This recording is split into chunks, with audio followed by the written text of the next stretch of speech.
지난 주일에는 우리가 2022년 비전표 초대교회를 회복하는 새 사람들의 공동체라는 제목으로 우리가 초대교회가 어떤 공동체인지 먼저 예수님 중심 공동체, 또 하나님 나라 중심 공동체에 대해서 우리가 말씀을 드렸습니다.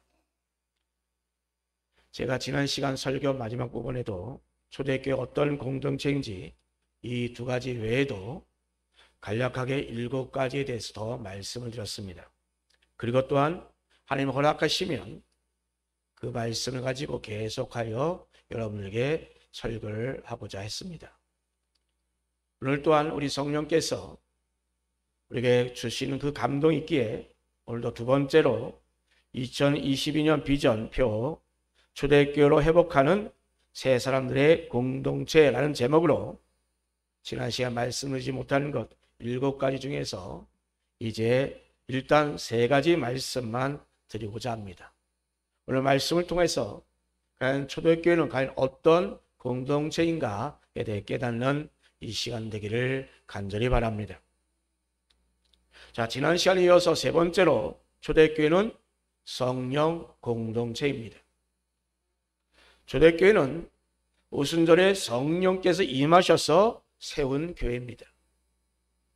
사도행전 1장 4절 5절에서의 약속은 바로 성령 세례입니다. 초대교회는 주님의 말씀대로 예수님을 떠나지 아니하고 하나님께서 약속하신 그 성령을 기다린 120문도에 의하여 시작되었습니다. 그들은 주님의 그 승천 이후에 그들은 전심으로 기도에 힘을 썼고 다음 오순절이 되었을 때 그들에게 성령님이 강력하게 임하셨던 것입니다. 하늘로부터 정말 급하고 강한 바람 소리가 들리더니 온 집에 가득했고 각 사람 위에 이 불과 같은 그 성령님이 임하셨던 것입니다. 주님께서는 사도행전 1장 8절에서 이 초대교회의 사역이 과연 어떻게 집행되는가에 대해서 말씀해 주고 있습니다. 자, 이 말씀대로 초대교회는 정말 성령을 받고 성령의 능력을 받아서 바로 예수 그리스도의 그 증인된 그 사명을 잘 감당했습니다. 이렇게 이 초대교회 사역의 그 원동력은 바로 성령의 능력이었습니다. 그러므로 이 초대교회는 성령 공동체였던 것입니다. 사도행전 1장 2절 말씀 보면 바로 우리 주님도 이 성령으로 사역했다라는 것을 우리가 알 수 있습니다. 주님께서는 이 제자들에게 성령으로 명하셨습니다. 또 사도행전 10장 38절에서 예수님께서는 이 성령과 능력을 받으시고 선한 일을 하셨으며 또 마귀에 눌린 모든 사람들 다 고쳐주셨습니다. 예수님의 사역을 유혹한 말씀입니다. 자, 예수님께서는 이렇듯 전능하신 하나님이십니다. 자, 그런데도 이 성령을 힘입어 사셨고 또 성령으로 또한 사역을 하셨습니다. 예수님은 우리 신앙의 모델이 되십니다. 예수님이 성령을 받은 것처럼 우리 또한 성령을 받아야 합니다. 예수님이 성령으로 사역하셨던 것처럼 우리 또한 성령으로 살아가시길 바랍니다. 또한 예수님께서는 이 성령으로 사역한 것처럼 우리 또한 성령으로 사역해야 될 줄로 믿습니다. 여러분, 교회는 성령 공동체입니다. 제가 여러분 정말 간절히 원하는 것은 우리 다남초연교회와 모든 성도들이 이 성령으로 인도를 받는 그런 공동체가 되기를 간절히 소망합니다. 우리 성령께서 임하시고 말씀하시면 우리 그 성령의 음성을 들을 줄 알아야 될 줄로 믿습니다. 우리가 무슨 일을 하든지 간에 먼저 우리는 성령님께 묻고 성령님의 그 지혜를 얻어야 될 것입니다. 초대교회가 성령의 말하심에 따라 그 말했던 것처럼 바로 우리의 모든 언행심사가 바로 이 성령의 역사를 따라 행해지기를 간절히 소망합니다. 또한 네 번째로 초대교회는 기도 공동체입니다. 사도행전에 몇 가지 굵직한 그러한 사건이 쭉 나옵니다. 자, 그런데 그런 사건들을 보게 되면 반드시 기도와 관련이 있습니다. 먼저 여러분 잘 알고 있는 오순절 사건 한번 보십시다. 오순절 성령 세례는 예수님께 승천하신 후에 예수님이 예루살렘에 남아서 기도하는 모든 사람들에게 일어난 그런 사건입니다. 그 다음은 여러분이 알고 있는 안증뱅이 그 치료 사건입니다. 그 사건을 통해서 이 기독교가 바로 이 공회의 관심사가 되었던 것입니다. 자, 여러분, 그 사건은 제9시 기도 시간에 사도들이 기도하러 성전에 가다가 일어난 사건입니다. 그 다음 사건은 사도행전 9장에 보니까 사도 바울이 변화된 사건입니다. 그는 주님을 직접 만났습니다. 그런데 주님의 빛이 너무나 강해서 눈이 멀었습니다. 그때 바울은 어떤 반응이 있었습니까? 그때 사흘간이나 금식 기도했습니다. 또한 사도행전 13장의 말씀 보면 안디옥 교회가 이 바나바 바울을 선교사로 파송하는 그런 교회사적인 그러한 사건이 나옵니다.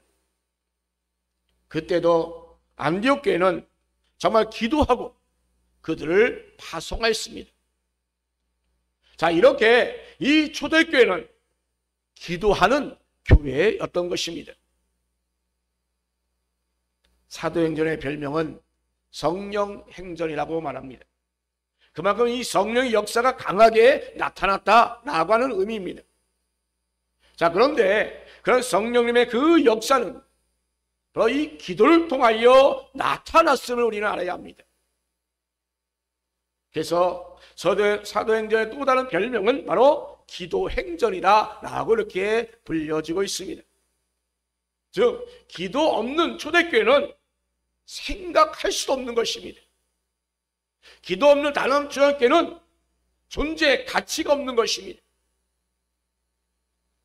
초대교회가 이 기도에 얼마나 많은 비중을 두었는지 알 수 있는 두 구절이 있습니다.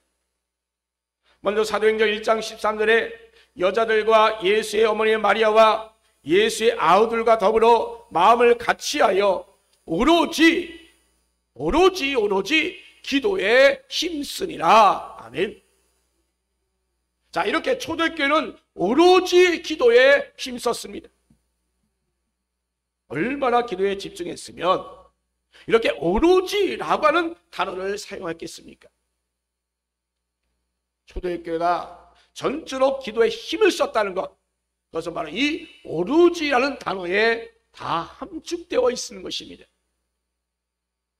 또 다른 구절은 사도행전 6장 4절에 사도들 자신들도 오로지 기도하는 일과 말씀 사역에 힘썼다라고 이렇게 말씀하고 있습니다.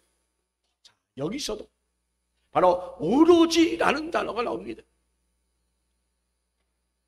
즉, 기도하는 일과 말씀 사역에 힘쓰겠다고만 해도 그 사도들의 결의가 정말로 우리가 제대로 느껴질 텐데, 이 오로지라는 단어까지 사용하면서 자신의 그 결의가 얼마나 확고한 건지를 잘 나타내 주고 있는 것입니다.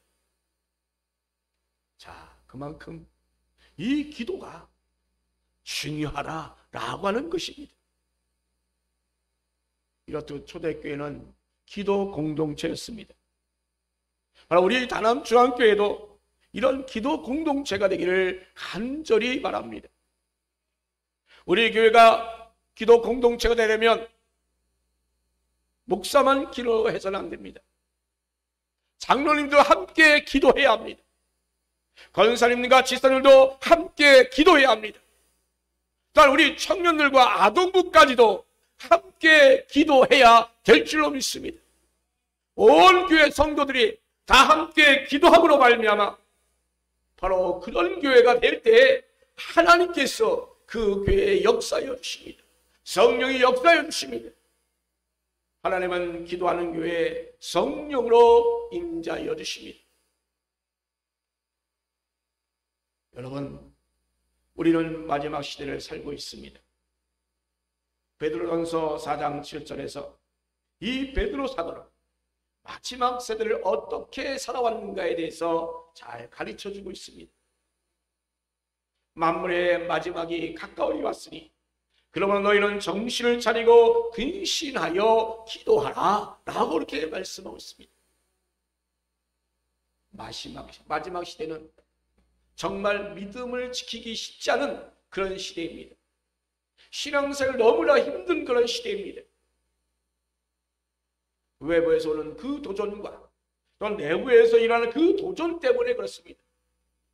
여러분, 그럼 우리가 승리하려면 우리는 끝까지 하나님께 매달리는 그 기도 생활을 해야 될 것입니다.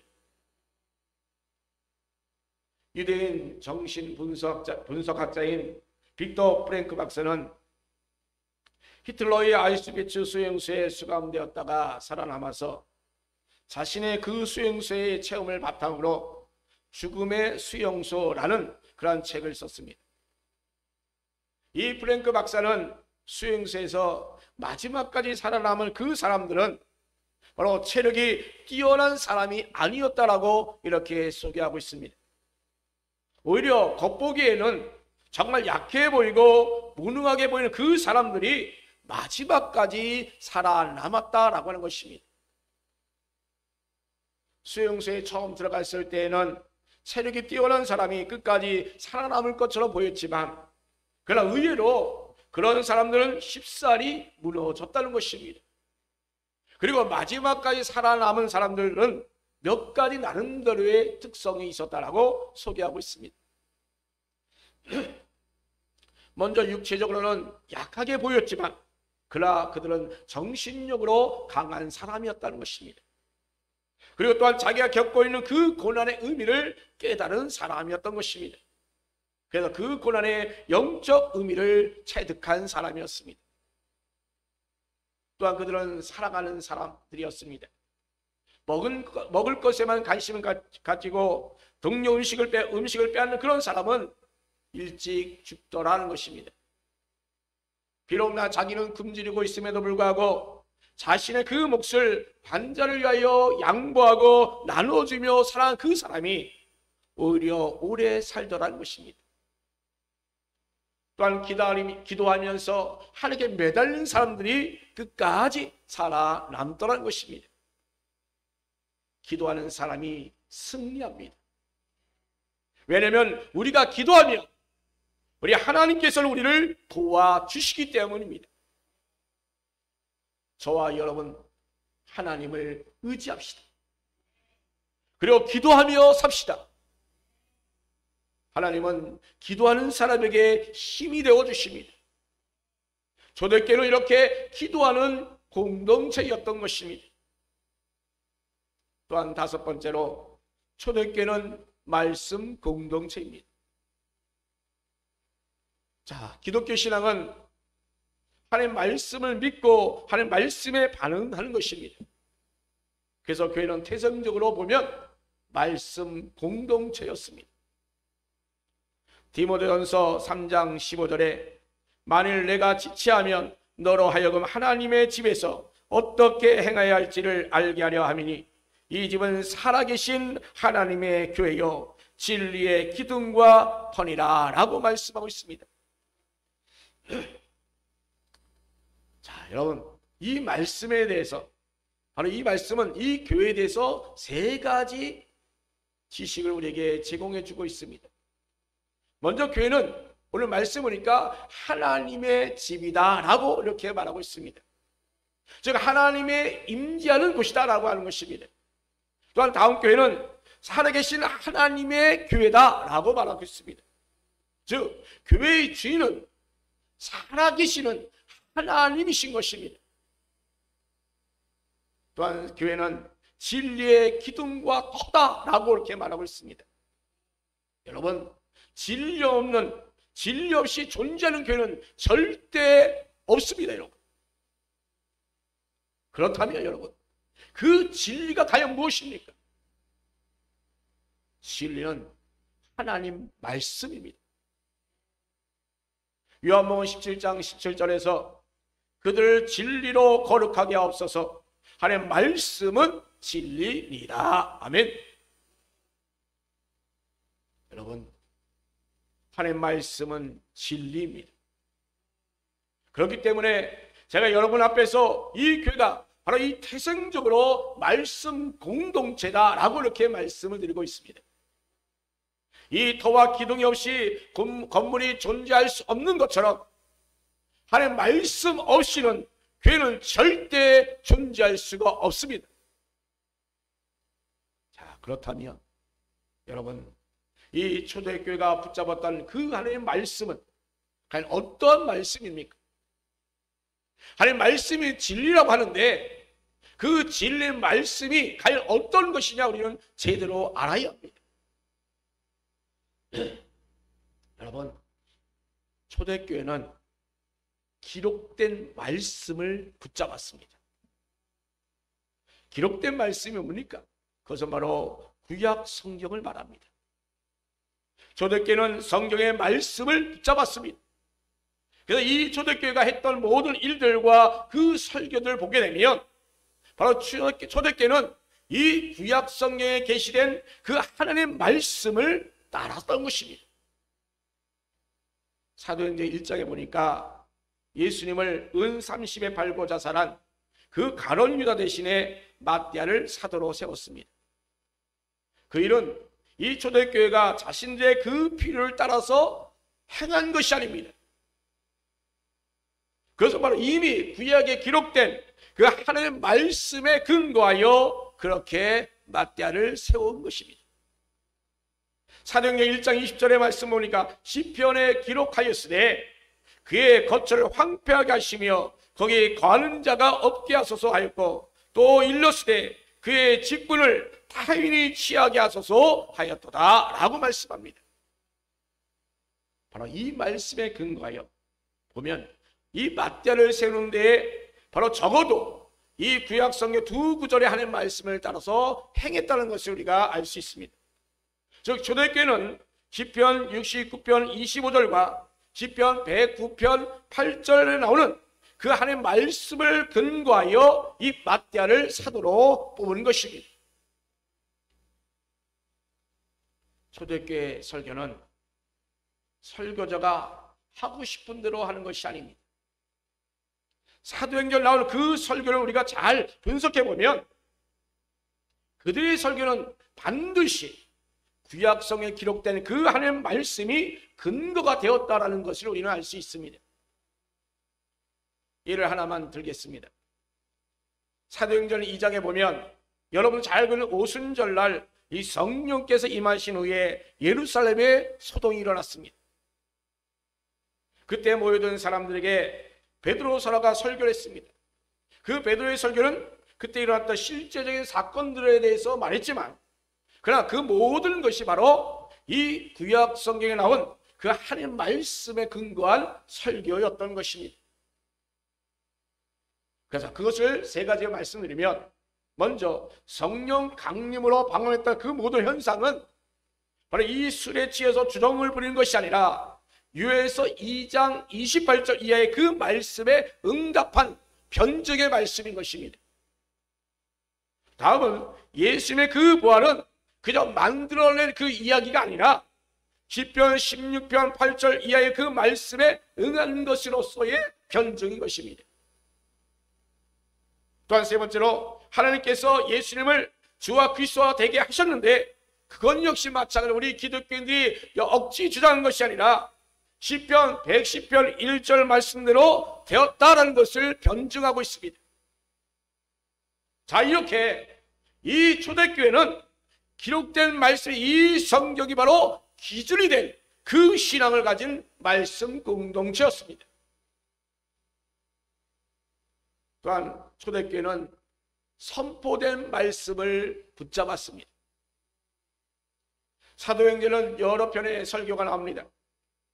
사도들은 가는 곳마다 하나님의 말씀을 선포했고, 또 사람들이 모이면 하나님의 말씀을 선포했습니다.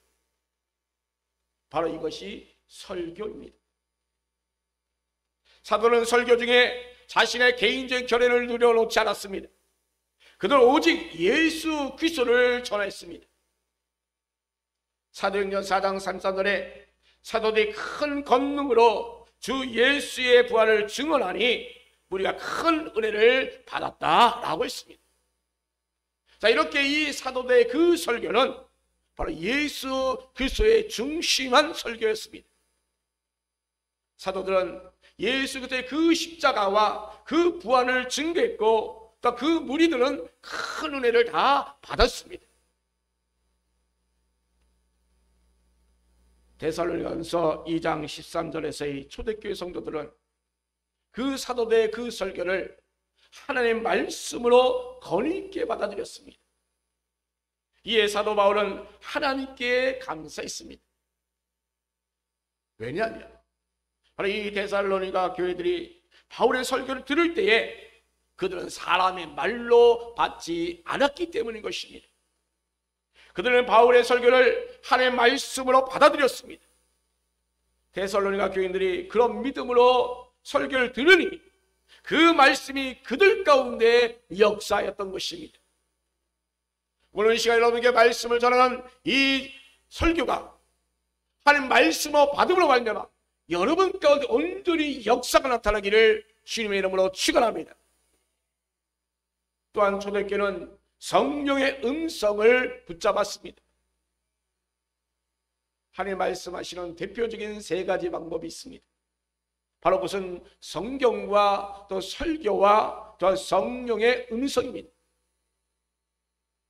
전통적인 신앙을 가진 사람들에게는 이 성경과 설교를 인정하지만, 그러나 성령의 음성은 부정한 사람들이 간혹 있습니다만, 그러나 그것은 분명히 잘못된 것입니다.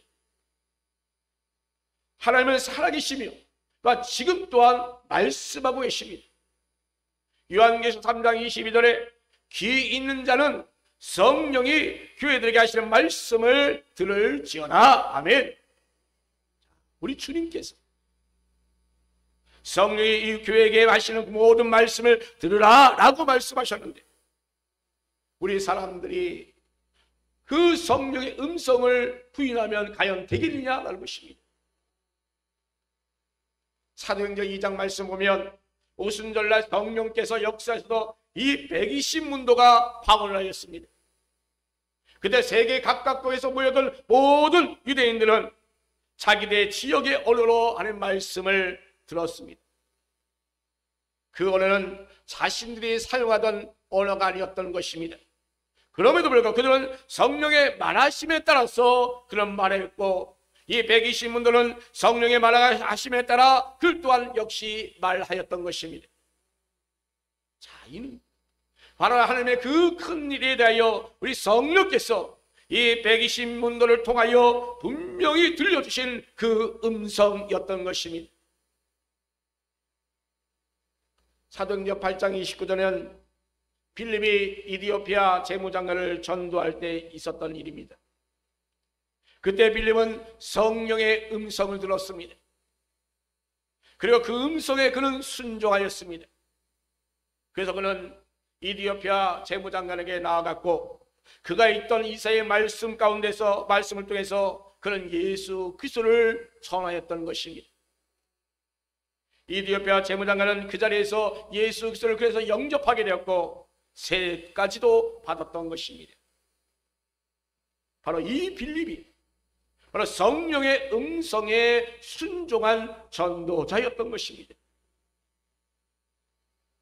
또한 사도행전 10장 19절에 베드로와 이방인이 고넬료 집을 신방하기 전에 그는 성령의 음성을 들었습니다. 베드로는 그 음성에 순종해서 이 고넬료의 집에 신방했고, 하나님은 그 고넬료와 그의 가족들에게 성령을 부어 주셨습니다. 안디옥 교회가 바나바와 사울을 선교로 파송한 사건도 있습니다. 그는 기독교 역사상 굉장히 중요한 그 사건이 되었습니다. 사도행전 13장 2절에 그때 안디옥교는 오직 주를 섬겨서 온전히 금식하며 기도했고 또 기도하는 가운데 성령의 음성을 듣게 되었습니다. 이 안디옥교회는 이 성령의 음성에 그들은 순종하여 바나바 바울을 선교사로 파송했던 것입니다. 바울이 또한 마게도니아 지방을 선교할 때 유럽의 그 복음을 열리던 그 역사적인 사건과 관련하여 사도행전 16장 6절에서 말씀합니다. 그때도 바로 성령께서 이 바울에게 음성으로 소아시가는 그 유럽으로 인도하였기에 이 바울은 그에 순종했던 것입니다. 이렇게 성령은 아주 다양한 방법으로 우리에게 지금도 우리에게 말씀하고 계십니다. 중요한 것은 바로 우리가 그 성령의 음성을 알아들어야 합니다. 또 성령의 인도에 따라 온전히 살아가셔야 합니다. 우리가 하나님의 자녀의 그 증거 중 하나가 뭡니까? 우리 삶 가운데 우리는 온전히 성령의 인도함을 받아가야 합니다. 하나님의 자녀라는 분 어떤 자입니까? 하나님의 영의 인도함을 받는 그런 자가 바로 하나님의 자녀인 것입니다. 강해 이스라엘 백성들은 그 강야 생활 가운데 그들은 불기둥과 구름기둥으로 그들의 보호와 인도함을 받았습니다. 성령님은 강야 생활하던 이스라엘 백성들을 인도하셨던 것처럼 지금 우리에게도 우리를 성령으로 인도하여 주십니다. 성령의 이끌림에 따라, 성령의 인도함에 따라, 성령의 음성에 따라 살아갈 수 있는 저와 여러분 되기를 주님의 이름으로 축원합니다. 목자는 양에게 공급자이고 보호자이고 인도자입니다. 하나님 우리가 목자로 삼았다고 한다면 우리는 하나님의 그 공급을 받고 보호를 받고 인도를 받아야 합니다. 양이 목자의 음성을 듣고서 목자의 인도를 받은 것처럼 우리 하나님의 자녀들은 바로 하나님의 음성을 듣고 또 하나님의 그 인도를 받아야 될 줄로 믿습니다. 아멘. 이렇게 하나님께서는 우리를 성경 말씀으로 인도하여 주십니다. 또한 설교로 우리를 인도하여 주십니다. 또한 우리는 성령의 음성으로 우리를 인도하여 주십니다. 우리 또한 초대교회처럼 정말 이 말씀 공동체를 이루어야 될 줄로 믿습니다. 이런 말씀 정리합니다. 여러분, 초대교회는 어떤 공동체였습니까? 지난 시간에는 예수님 중심 공동체, 또 하나님 나라 공동체라고 여러분에게 말씀드렸습니다. 이어서 오늘은 성령 공동체, 기도 공동체, 또 말씀 공동체에 대해서 여러분 말씀드렸습니다. 또 다음에 기회가 된다면 이 초대교회가 회개 공동체, 사랑 공동체, 또 예배 공동체, 또 선교 공동체에 대해서 하나님께서 허락하시면 이 말씀을 드리고자 합니다. 그러나 하나님께서 다른 설교를 하게 하시면 아마도 하지 못하리라 봅니다. 어쨌든 하나님의 인도하심에 따라 성령의 음성에 따라 설교를 하고자 합니다. 여러분, 우리가 성경을 들고 우리 믿음의 고백을 다시 한번 하겠습니다. 자, 여러분, 우리 다 같이 PPT를 보시면서 우리 다 같이 한 목소리로 함께 우리 고백하겠습니다. 시작. 나는 교회가 믿는 자들의 공동체임을 믿습니다. 나는 교회가 성령 공동체임을 믿습니다. 나는 교회가 기도 공동체임을 믿습니다. 나는 교회가 말씀 공동체임을 믿습니다. 나는 주의 교회를 세우겠습니다. 아멘. 바로 이런 고백의 삶을 통해서 우리 모든 신앙 여러분들이 정말 초대교회를 회복하는 새 사람들의 공동체가 되시기를, 그런 것을 이루시기를 예수님의 이름으로 축원합니다. 아멘. 다 같이 기도합니다.